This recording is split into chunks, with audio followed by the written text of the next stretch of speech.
वर्णन इसमें यह किया गया है कि आप कोई व्रत और उपवास करते हैं और आप मल विसर्जन के लिए नहीं जाते तो आपका वह व्रत खंडित माना जाता है, वह व्रत पूरा नहीं होता।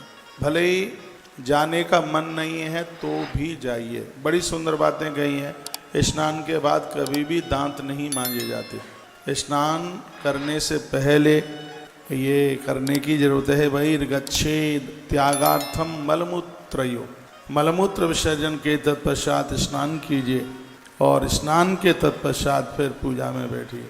बातें तो बड़ी अच्छी अच्छी कही गई हैं। तेलाभ्यंग कुर्वी द्वारा दृष्टवा क्रमेण चाह। कुछ दिन ऐसे हैं जिनमें बिल्कुल तेल लगा करके पूजा में मत बैठिए। वो दिन है श्राद्ध के दिन, संक्रांति काल, ग्रहण का दिन और तीर्थ में भी, और उपवास वाले दिन, और घर में कोई सूतक वगैरह लगाए तब भी एक तेल लगाने की बात कही गई है। और एक गर्म पानी से नहीं नहाया जाता जिस दिन आपने कोई व्रत किया है। पूरे श्राद्धों में गर्म पानी से नहीं नहाया जाता, नहीं तो आपकी पूजा का आपके पास में कुछ भी नहीं होगा। स्नान बोल रहा हूँ। अशोचेप्यथवा प्राप्ते स्नान या उदस्वारिण। उष्ण मतलब गर्म पानी। इस गर्म पानी से आप कब कब नहीं नहा सकते? श्राद्धे च ग्रहणे उपवासे प्रतिपद्यने। श्राद्ध के समय पर, ग्रहण के समय पर, उपवास के समय पर, और आप इस गर्म पानी से नहीं नहा सकते। भगवान शिव को गर्म पानी से स्नान करने के लिए, अभिषेक करने के लिए बिल्कुल मना किया गया है। तीर्थ देवता का स्मरण करते हुए शुद्ध वस्त्र से ही स्नान करें। कभी भी अपवित्र वस्त्र पहन करके नदियों में आप प्रवेश ना करें। इस बात का भी वर्णन किया गया है। कहा गया है कि रात्रि का पहना हुआ वस्त्र ठीक नहीं है, वो शुद्ध नहीं है, उसको भी पहन करके आप नदियों में स्नान नहीं कर। यह भी वर्णन कर दिया गया। रात्रि का वो वस्त्र है, उससे आप मलमूत्र विसर्जन करने के लिए गए हैं, ऐसे वस्त्र को पहनकर आप नदियों में आप स्नान नहीं कर सकते। शुद्ध वस्त्र पहनकर, स्पष्ट वर्णन है। जो वस्त्र बाहर से धुल के आया है पूजा में, उस वस्त्र को भी शुद्ध नहीं माना गया। 16 नंबर का श्लोक है, लिखा है तई कार्यम छालितम च प्रत्यजेत। जो बाहर से धुल करके जो वस्त्र आया है उस वस्त्र को बिल्कुल भी शुद्ध और उसको पवित्र माना नहीं गया है। उसके ऊपर जल के छींटे लगाइए फिर उसको धारण कीजिए। नहीं तो पूजा में जो वस्त्र पहना जाता है वह खुद आपके हाथ का धुला हुआ होना चाहिए, ऐसा इस ग्रंथ में वर्णन किया गया है। स्नान आदि के तत्पश्चात देवता और ऋषियों को तृप्त करने के लिए उनके लिए तर्पण करें। जहाँ भगवान की पूजा कर रहे हैं, गौ माता की गोबर से उस स्थान को लीप करके फिर उस पर उत्तम आसन बिछाएं। 2 काम ऐसे हैं जो बिना आसन के नहीं होते, एक है भोजन और एक है भजन। ये दोनों जगह पर आसन का होना बहुत ज़्यादा जरूरी है। वर्णन है आसनम च शुभम तत्र रचनीयम द्विजोत्तमा। ब्राह्मण आचार्य लोग ऐसा कहते हैं कि आप भजन में और भोजन में दोनों जगह है आप आसन बिछाइए। कपड़े पहनने के तत्पश्चात आचमन किया जाता है। धौत वस्त्रम ततोधार्यम पुनर्आचमनम चरे। आचमन करके लोग कहते हैं पूजा में मन नहीं लगता। मन इसलिए नहीं लगता है क्योंकि उसका विधि, उसका विधान ठीक से नहीं है। एवं कृत्वा त्रिपुंडम च रुद्राक्षम धारिये नर। खड़े होकर कभी भी तिलक चंदन न लगाएं। तिलक चंदन लगाने के लिए बैठकर, इसमें तो ये लिखा है देवताओं के सन्मुख बैठ करके अपने भाल के ऊपर चंदन लगाइए, तिलक लगाइए। देवताओं की तरफ मुख करके, स्पष्ट वर्णन है उसमें वर्णन है कि त्रिपुंडम, भगवान के सन्मुख तिलक, त्रिपुंड, रुद्राक्षान धारिये नरः। रुद्राक्ष की माला रात्रि को आपने उतार करके रखी है। सुबह जब उसको धारण करते हैं तो महादेव से अनुमति मांगकर उसे धारण किए।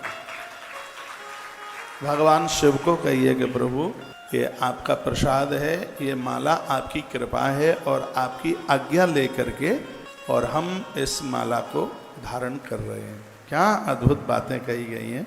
तो ये बड़ी अच्छी बात कही है। आचमन त्रिवारम मंत्र पूर्वकम, 3 बार मंत्र बोल करके आचमन कीजिए।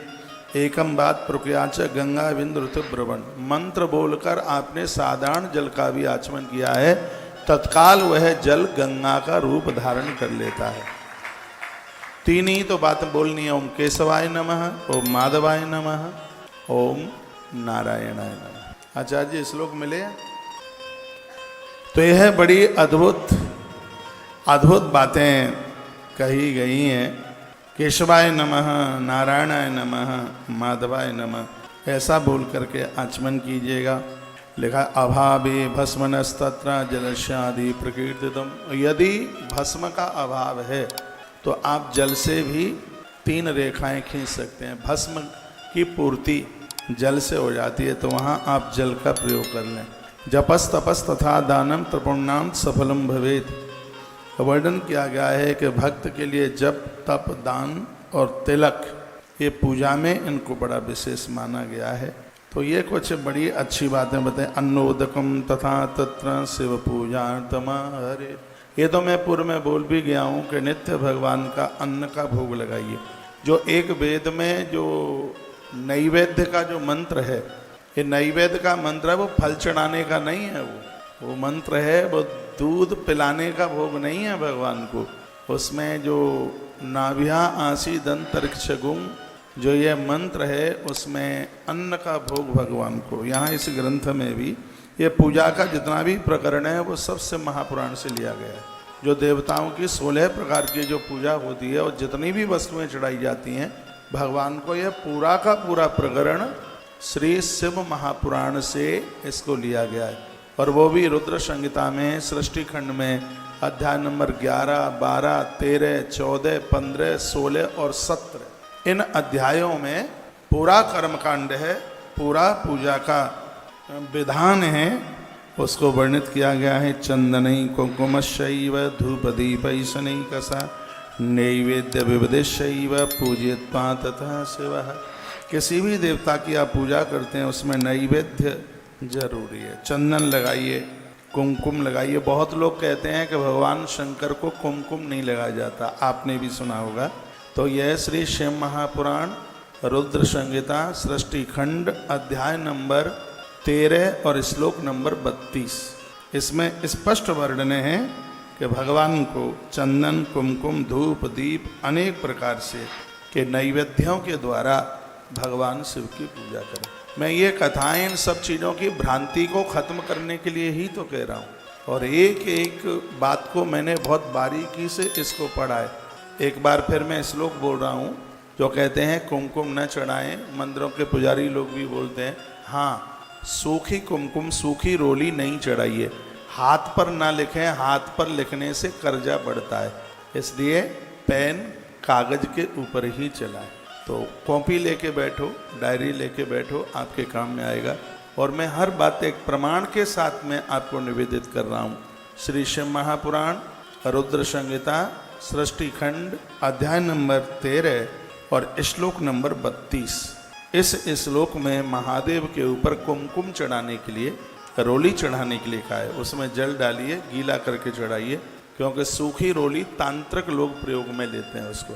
आप वेदोक्त भाव से पूजा कीजिए। चंदनई कुंकुमशैव धूप दीपैरेकसा नैवेद्य विविधशैव पूजयित्वा तथा शिव। भगवान शंकर की पूजा में इन चीज़ों को लीजिएगा। नमस्कृत्य पुनस्तत्र गच्छेत् शिव सान्निध्यौ यदि गेहे पार्थिवीं वा हेमिं वा राजतिं तथा। घर में मिट्टी स्वर्ण चांदी अथवा अन्य धातु तथा पारे की मूर्ति जो भी कोई है, पत्थर की है, जो भी है, सब बंधने हैं प्रणाम करने के लायक। इसमें बड़ी अच्छी बात कही है, भगवान को जब आप सुबह जगाते हैं तो पहले प्रणाम करें, बाद में घंटी बजाएं, उसके बाद वस्त्र उठाएं, उसके बाद फिर भगवान को उठाएं। ऐसा वर्णन है। ये नहीं कि आंख मींड़ते हुए गए और कपड़ा उठाया और भगवान को ऐसे बैठा दिया, नहीं।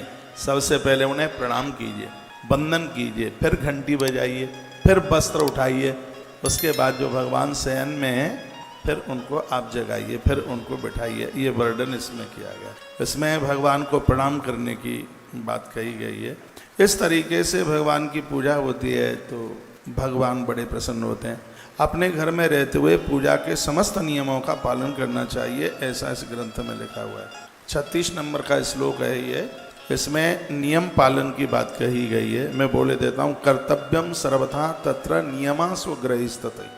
आप नियमों का पालन करेंगे तो आपके बच्चे करेंगे, पूजा भगवान को आपने बाल्टी में डुबकी लगा दी, आपने धूप बत्ती जला दी, दिया जला दिया, ये ज़्यादा महत्व नहीं रखता। ये बेटी बहुत जोर से सो रही है, गुड़िया जग जा बेटा, यही है। तो कर्तव्यम सर्वथा तत्र नियमा सुग्रहेस्तता, पूजा के नियमों को फॉलो कीजिएगा और नियम के साथ में फिर उस पूजन को करें तो पूजा का फल है वो तत्काल प्राप्त होता है।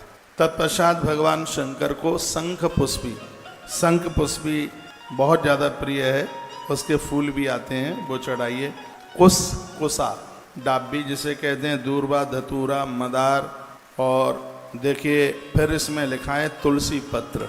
2 बार से महापुराण में तुलसी पत्र के लिए बात कही गई। एक तो कल 14 नंबर के अध्याय के 28 नंबर के श्लोक में तुलसी पत्र चढ़ाने के लिए कहा, और 13 नंबर के अध्याय में भी 63 नंबर के श्लोक में तुलसी चढ़ाने की बात कही गई। 2 बार ये बात आ गई है, श्लोक बोले देता हूँ।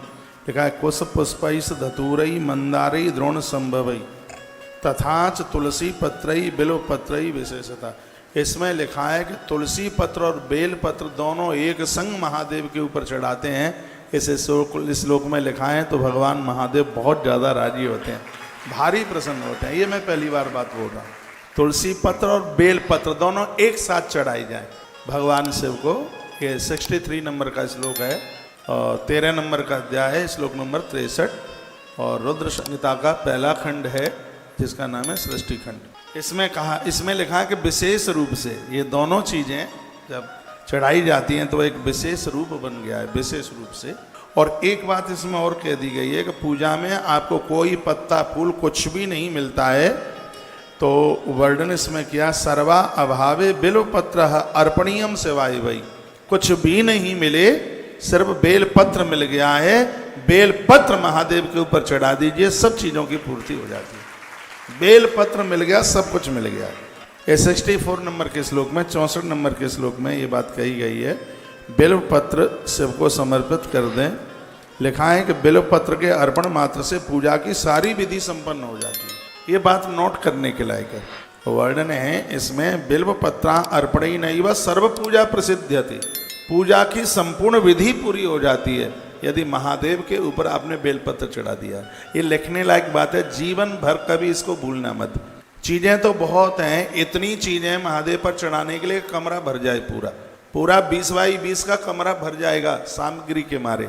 हो सकता है पूरी सामग्री 20 बाई 20 के कमरे में आ भी ना पावे, लेकिन इसमें एक जो सुंदर बात कही है वो है बिल्व पत्रा अर्पणी नहीं व सर्व पूजा प्रसिद्ध थी। जिस समय आप बेलपत्र भगवान महादेव के ऊपर चढ़ा देते हैं तो महादेव के ऊपर पूजा का सिगरा सामान चढ़ गया है समझ। इसलिए पूजा में, नारायण सालराम की पूजा में तुलसी पत्र का होना जरूरी है, और भगवान शिव की पूजा में बेल पत्र का होना बहुत ज़्यादा जरूरी है। इस समय सावन के महीने में बेलपत्र नहीं मिलते हैं। बेलपत्र मिलेंगे कहाँ से, आप लगाते ही नहीं है बेलपत्र। बेलपत्र वृक्ष लगाने की कितनी बड़ी महिमा है जानते हो? 1 करोड़ कन्याओं का कन्यादान करने से जितना फल मिलता है, एक बेल वृक्ष लगाने से उतना फल है। कोटि कन्या महादानम एक बिल्व सेवार्पण। ज्यादातर ऐसे तो लोग ये कहते हैं कि एक बेलपत्र चढ़ा दो 1 करोड़ कन्यादान का फल मिल जाएगा, लेकिन इसका सही अर्थ यह है खाली बेलपत्र चढ़ाना ही नहीं, एक बेलपत्र धरती में लगा दो, 1 करोड़ कन्याओं का कन्यादान करने का फल प्राप्त होगा। बेल की बहुत बड़ी महिमा है। आप बेलपत्र लगाएंगे नहीं तो फिर पत्तियां बेल की आएंगी कहाँ से? आपके पास बाहर जमीन है, खेत खलिहान है आपके पास, तो सावन का महीना चल रहा है, हरियाली तीज को बेलपत्र लगाइए। सोमवती अमावस्या आ रही है, इस दिन में वृक्ष लगाने का भारी मातम है। 17 तारीख को सोमवती अमावस्या है और सैकड़ों बार गया पुण्य आप प्राप्त कर लेंगे, इतनी बड़ी महिमा है। इस दिन भोर में जल्दी नहाना, नंदी को कुछ खिलाना, महादेव का अभिषेक करना, दान पुण्य करना, ब्राह्मणों को भोजन कराना, शब्दों में इसके पुण्य को बांधा नहीं जा सकता। और इसमें वृक्ष लगाने की बहुत बड़ी महिमा है, बहुत ज़्यादा महिमा। तो बेलो पत्रार्पणं नैव सर्व पूजा प्रसिद्ध थी।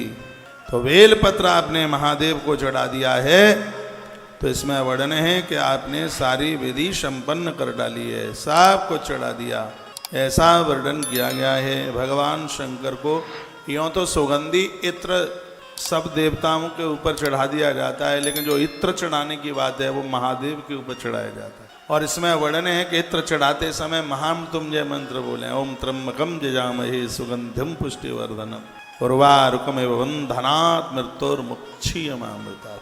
इत्र चढ़ाने की बात कही गई है। श्लोक नंबर 66 तथा सुगंध चूड़म वैवासतम तैलमुत्तमम सुगंधित द्रव्य सुगंधित तेल अर्पणीयम च विविधम शिवाय परमाम मुद्राः।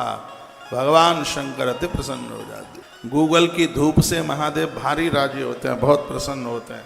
नैवेद्य की बात हमने बताई दी है आपको। ततः प्रदक्षिणाम कुर्यां शिवस्य, भगवान शिव को वंदन प्रणाम पूजा। और जो वस्तुएं कई दिन से मैं आपको ये सब बातें आपके बीच में निवेदित कर रहा हूँ। एक बात, कल मेरे पास काफ़ी मैसेज थे, 1 लाख गेहूँ गोधूम महादेव को आप चढ़ा रहे हैं, एक दिन में नहीं चढ़ा पाओ तो सावन भर में चढ़ा दो। थोड़े थोड़े 1-1 सेर, आधा सेर, 250-250 ग्राम जितना बनता है, पूजा के समय में बैठ जाइए और फिर 1-1 चढ़ाना, 1-1 करके। पूरा सावन के तो 2 महीने हैं।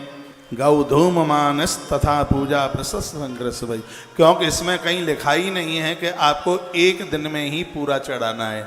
मैंने 10-5 श्लोक आगे पीछे के इसमें देखे हैं, लेकिन इसमें कहीं ऐसा नहीं लिखा है कि आपको ये 1 लाख जो गेहूं के दाने हैं वो एक ही दिन में चढ़ाने हैं। तो आप इसको पूरा सावन के महीने में भगवान महादेव के ऊपर इसको आप चढ़ा दीजिए, आनंद हो जाएगा। एक बार जयकारा लगाइए, बोल भक्त वत्सल भगवान की जय हो। जय जय श्री राधे श्री राधे श्री राधे श्याम। यव पूजा च मुनि भी स्वर्ग सौख्या विवर्धिनः। जो आप जौ बोते हैं ना कलश के नीचे, आपको पता भी नहीं होगा ये जौ क्यों बोए जाते हैं। 48 नंबर का श्लोक है, जौ बोने से कलश के नीचे जो यब बोए जाते हैं, जौ बोए जाते हैं, उनकी पूजा भी होती है उसकी। तो इससे स्वर्ग सौख्य विवर्धनी, इससे स्वर्ग का सुख प्राप्त होता है। इससे व्यक्ति को स्वर्ग जैसा आनंद धरती पर प्राप्त होता है। मृत्यु के तत्पश्चात वह स्वर्ग लोक का अधिकारी होता है। पूजा में ज्वारे बोलने की इतनी बड़ी महिमा है। कोई भी आप अनुष्ठान करते हैं उसमें जौ बोने ही होते हैं। यव पूजा च मुनि भी, संतों ने, ऋषियों ने, योगियों ने इस बात की भारी सराहना करी है कि आप जौ बोइए। और ये निकले हुए जो जौ हैं ये आयुर्वेद में बड़े प्रभावशाली हैं। गेहूं का जौ फिर उसका रस निकालकर यदि कैंसर के मरीज को दिया जाए तो रोग में बहुत बड़ा फायदा मिल जाता है। गेहूं बोया जाए, उसका जो ज्वारा निकलता है हरे रंग का, और मिक्सी में डालकर के उसका रस निकाला जाए और वह उस मरीज को दिया जाए। बड़ा खतरनाक रोग है ये, तो इससे उस मरीज को फायदा मिल जाता है। तो आयुर्वेद में भी बड़ा प्रभावशाली है और पूजा में तो है ही प्रभावशाली। लेकिन जो पूजा में है वो ये इंद्र के द्वारा प्रकट हुआ है। जो ये जितने भी अन्न हैं ये देवताओं से बने, ये इंद्र से प्रकट हुआ है जौ, इसलिए इसका एक नाम इंद्र जौ और है। और हाथ में इस जौ का निशान होता है। जो लोग हस्तरेखा देख लेते हैं, मैं भी देख लेता हूँ पर देखता नहीं। अब अनुभव तो करना ही चाहिए, किताबें पढ़िए, ग्रंथ पढ़िए। जिसके अंगूठे में यव का निशान हो, जौ का निशान हो, ऐसा व्यक्ति बनखंड में भी जाकर के पहुँच जाए तो लक्ष्मी नारायण उसका संग नहीं छोड़ेंगे, भगवान उसका साथ नहीं छोड़ेंगे। ये हाथ में यहाँ होता है, इस जगह पर। वो जहाँ भी पहुँच जाएगा दुनिया उसके संग संग होगी। अंगूठे में होता है, इस पोटुआ के नीचे होता है, यहाँ होता है यव का निशान, यहाँ होता है। मेरे दोनों हाथ में, इसमें भी है, इसमें भी। तो जौ की तो बड़ी महिमा है। तो ये छोटी छोटी बातें बताई गई हैं, इनको अपनी पूजा में जोड़िएगा। जैसे आप बेलपत्र लगाते हैं तिल पुष्पई तथा मानम, उसी प्रकार से तिल की पेड़ भी लगाएं, उसके फूल भगवान शिव को आप चढ़ाएं। भगवान शंकर को बहुत प्रिय है। और तिल के फूल भगवान को चढ़ाने से घोर गरीबी का नाश होता है। यहाँ तक कि कमल के फूल से भी ज़्यादा महादेव को तिल के पुष्प और ज़्यादा प्रिय है। ऐसा इस ग्रंथ के 62 नंबर के श्लोक में ऐसा वर्णन है। और ये तो आप बो देंगे, गमले में ही बो दें तो ये बहुत जल्दी निकल करके आ जाता है। और इस समय ये तो ऋतु चल रही है तिल बोने की, तिल का वृक्ष, और इसका फूल सितंबर में आ जाता है, अक्टूबर में आ जाएगा।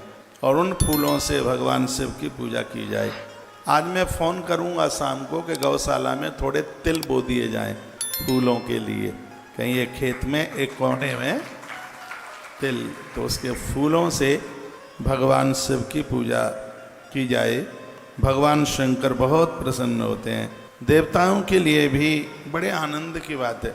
आपको 4 गाड़ी चाहिए, हर रोज बदलने के लिए आपको गाड़ी चाहिए। मुझे देवता इसलिए अच्छे लगते हैं क्योंकि देवता तृप्त हैं अपने आप में।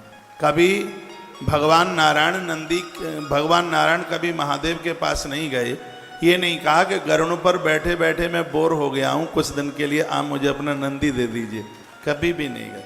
और भगवान शंकर ने भी कभी नारायण से नंदी नहीं मांगा। इनकी तृप्ति देखिए आप, ये अपने अपने वाहन। और आनंद की बात है, ये जहाँ रहते हैं, ये जहाँ भी रहते हैं, इनके ठीक सामने इनका वाहन होता है। जिस गाड़ी में आप सैर करते हैं उसका इतना ध्यान रखिए, ये आपके आवास के ठीक सामने ये वाहन खड़ा हुआ रहे। ये वाहन, इससे बरकत होती है। ये नहीं है कि उसको चौड़े में सड़क पर पड़ी है, बिलंदा धूल जम रही है। आप देखते हैं शंकर का वाहन बिल्कुल नाक के सामने होता है। नारायण के मंदिर में गरुड़ ठीक सामने होता है। हनुमान जी का वाहन जानते हैं क्या है? हनुमान जी का वाहन नहीं पता आपको? क्या है हनुमान जी का वाहन? हनुमान जी का वाहन है ऊंट। ऊंट है हनुमान जी का वाहन, जो हनुमान जी के मंदिर के ठीक सामने। कितनों को पता है कि हनुमान जी का वाहन ऊंट है? अच्छा, हनुमान जी के ठीक सामने। जिनको ना पता हो तो खाटू श्याम मंदिर चले जाना, वहाँ हनुमान जी का मंदिर है और सामने ऊंट ऐसे है जैसे महादेव के सामने नंदी बैठा हुआ है, उसी प्रकार से वहाँ पर सामने। एक बार जयकारा लगाएंगे, बोलो बांके बिहारी लाल की जय हो, श्री हनुमान जी महाराज की जय हो, जय जय श्री राधे श्याम। तृप्त रहिए। देवताओं में बहुत ज़्यादा तृप्ति है। और जब हम ईश्वर की देवी देवताओं की पूजा करते हैं तो हमारे जीवन में संतोष रूपी धन चल करके आता है। और जब आवे संतोष धन तो सब धन धूल समान। जब जीवन में संतोष रूपी धन आ जाए तो जीवन में फिर किसी भी प्रकार की कमी नहीं रहती। अब आइए, अब मैं आपको लेके चल रहा हूँ कैलाश की तरफ। कैलाश की बहुत बड़ी महिमा है। कल आप कैलाश के बारे में आप सुन रहे थे।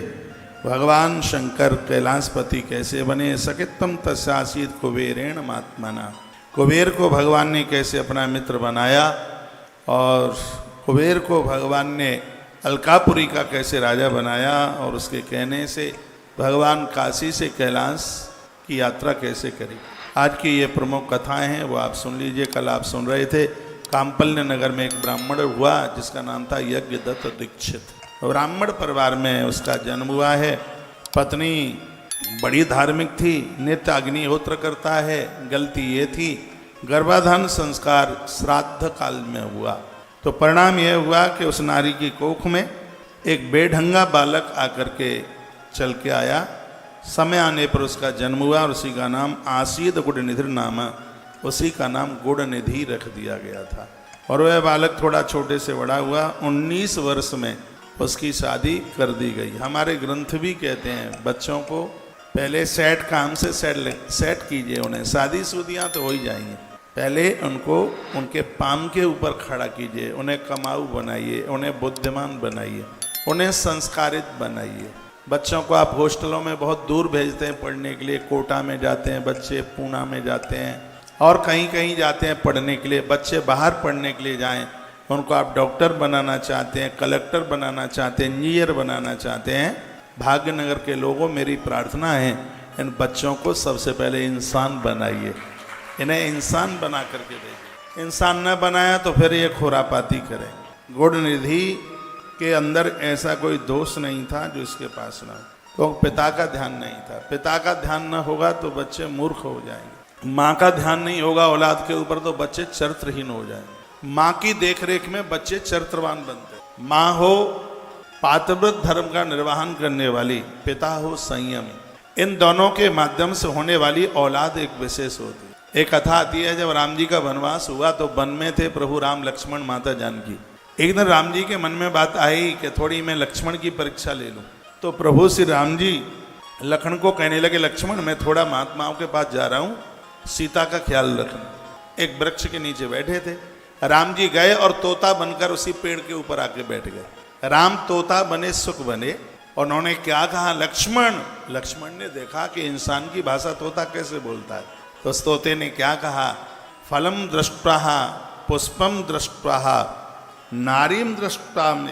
अरे ये बताइए, एकांत में यदि पका हुआ फल दिखाई दे, क्या उस फल को तोड़ने का मन नहीं करेगा? एकांत में खिलता हुआ फूल दिखाई दे, क्या उसको तोड़ने का मन नहीं करेगा?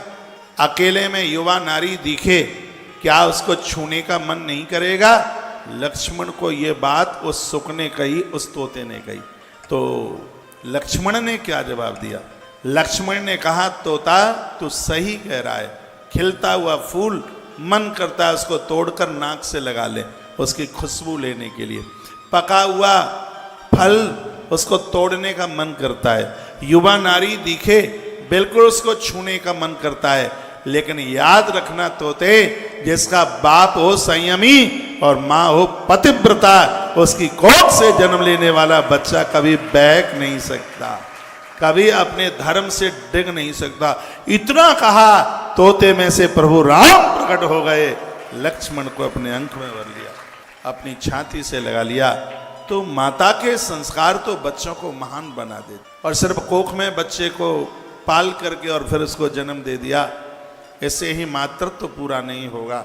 बच्चों के अंदर जो संस्कार हैं वो माँ से ही चल के आते हैं। माँ ही कहती है ये पिता है, माँ ही कहती है ये दादी है, ये दादा है। सब संबंधों का अर्थ तो माँ बताती है। माँ की देख रेख में बच्चे बहुत बड़े चरित्रवान हो जाते हैं। नाभि के ऊपर का जो हिस्सा है वो पिता का होता है और नाभि के नीचे का जो हिस्सा है वो माँ का होता है। इसलिए पिता की देख रेख में बच्चे विद्वान और माँ की देख रेख में बच्चे चरित्रवान होते हैं। बच्चे मूर्ख हैं, पढ़ाई लिखाई नहीं करी, ये पिता का दोष है।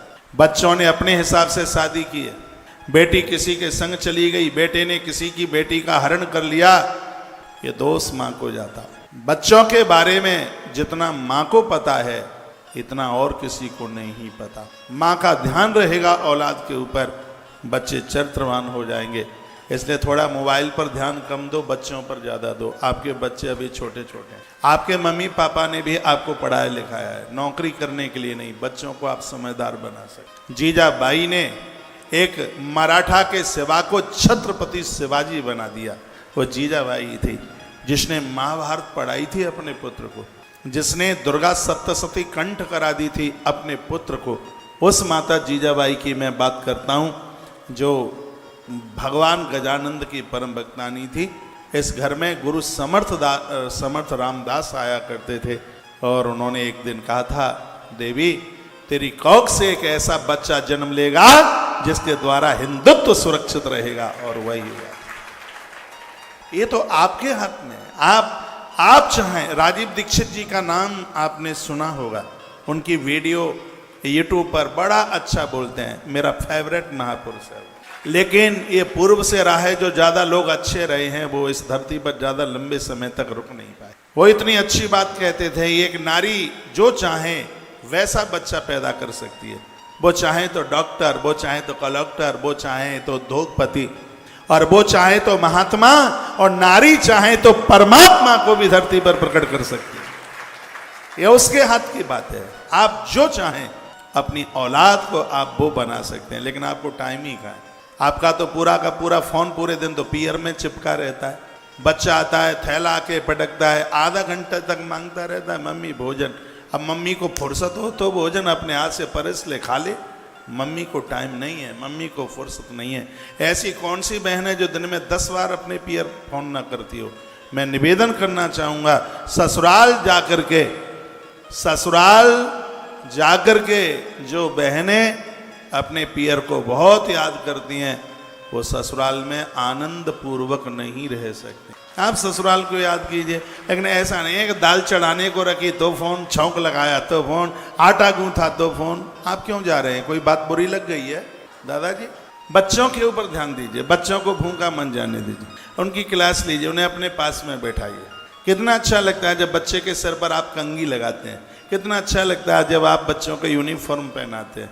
आप माँ हैं, आपका स्थान तो कोई नहीं ले सकता। और मैं बहुत सी बातें बता रहा हूँ, उनमें एक बात ये भी है कि बच्चे जब कपड़े उतारें तो कपड़ों को उल्टा करके ना उतारें। शर्ट, टी शर्ट, पैंट, पजामा जो भी है उसको सीधा ही उतारा जाए, उसको बिल्कुल उल्टा नहीं। ये भी मैंने सदाचार में, मैंने तो बहुत सी चीज़ें पढ़ ली हैं। नारी अपने गोपनीय वस्त्रों को चौड़े में न सुखाए, ऐसा भी ग्रंथ में वर्णन है। सूखते हुए कपड़े के नीचे जिसका पानी टपक रहा है और पानी हमारी बॉडी पर गिरता है, जिससे चर्म रोग, धुले हुए वस्त्र का पानी कभी भी शरीर के ऊपर नहीं गिरना चाहिए। तो कपड़ा ऐसी जगह सुखाया जाए जिससे व्यक्ति इन सब चीज़ों से बच जाए। पहले की दादियाँ बड़ी होशियार होती थी, बहुत ज़्यादा होशियार होती थी। आप भोजन बनाती हैं, बाल टूटकर अन्न में चला जाता है, ये जाता है पेट में, बहुत बरसों तक ये पेट में शरीर में गांठें बना देता, कैंसर पैदा हो जाता है। इसलिए पूजा करते समय, भोजन बनाते समय और किसी के चरण छूते समय नारी का जूड़ा बंधा हुआ होना चाहिए। बाल केस खुले न हुए हों। नारी के खुले केस अशुभ हैं, वो झगड़ा कर देते हैं। और वो द्रौपदी का ये संकल्प था कि ये केस नहीं बंधेंगे, और खुले केसों ने क्या क्या दंड मचाया आप सब जानते हैं। मैं क्या बोलूँ, मैं तो कोई बात संकेत में ही कहता हुआ जाता हूँ। आप भोजन बना रहे हैं, आप पूजा में बैठे हुए हैं, आपका जोड़ा, आपके केस बंधे हुए होने चाहिए। ये टूटा हुआ बाल अन्न के माध्यम से पेट में जाता है, इससे भी कैंसर जैसी बीमारियां बनती हैं। इसलिए ध्यान रहे इस बात के लिए। जो स्त्री पुरुष कोई भी हों जिनके नाखून लंबे हैं, बड़े बड़े नाखूनों का सीधा अटैक लीवर के ऊपर होता है। मेरी कोई बात काट के तो बताए गलत कह रहा हूँ तो।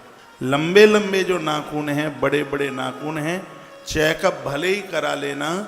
2 प्रकार से ये लीवर के ऊपर बड़ा अटैक पड़ता है। या तो किसी को पीलिया रोग हो जाए, ये बहुत खतरनाक रोग है, इसका सीधा अटैक लीवर के ऊपर है।